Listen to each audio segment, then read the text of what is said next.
Hello! In this video, we're going to see how to provision a PostgreSQL instance on a Kubernetes cluster using anynines. So here on my laptop, I have a local Kubernetes cluster provisioned with kind, and anynines is already installed in it. As we can see, in fact, if we run kubectl get pods namespace anynines system, we can see the anynines control plane pods running there.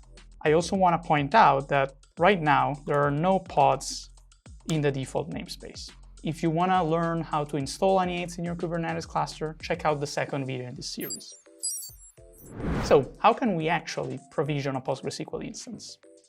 Well, to do that, we have to write in a YAML manifest a declarative description of our PostgreSQL instance and then apply it in the Kubernetes cluster, just like you would do for a pod or a deployment. So here in my editor, I already have the skeleton for the YAML manifest of a PostgreSQL instance.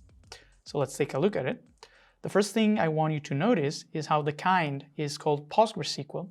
And this is not a standard Kubernetes API type. It's a custom one that got installed as part of anynines via a custom resource definition. And in fact, if we look in our cluster, we should see such a custom resource definition. So let's do that.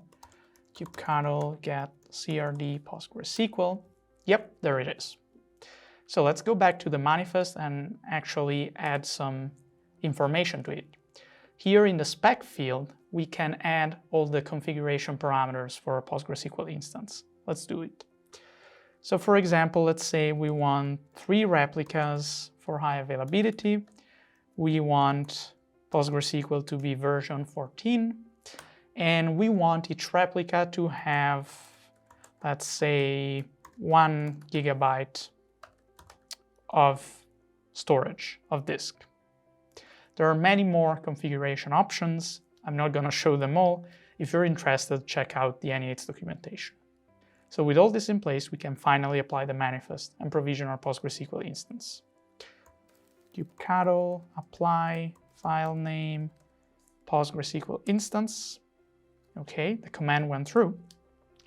Now you might be wondering, how do I know how my PostgreSQL instance is running, whether it's healthy or not? And the answer is, we can look at its status like we would do for any normal Kubernetes API object, such a pod. So let's take a look. Kubectl get pg. pg is the short name for PostgreSQL for convenience. The instance was called sample pg cluster, and we want the output in YAML format.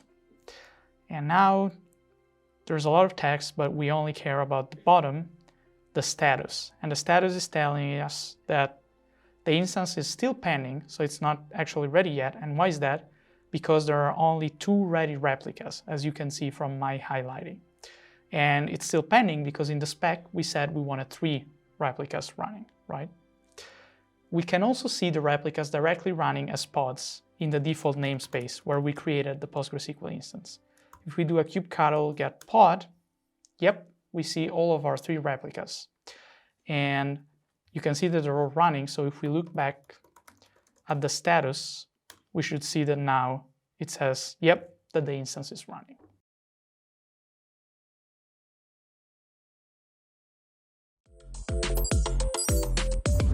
So now that we have a running PostgreSQL instance, the next logical step is to bind an application to it to read and write data.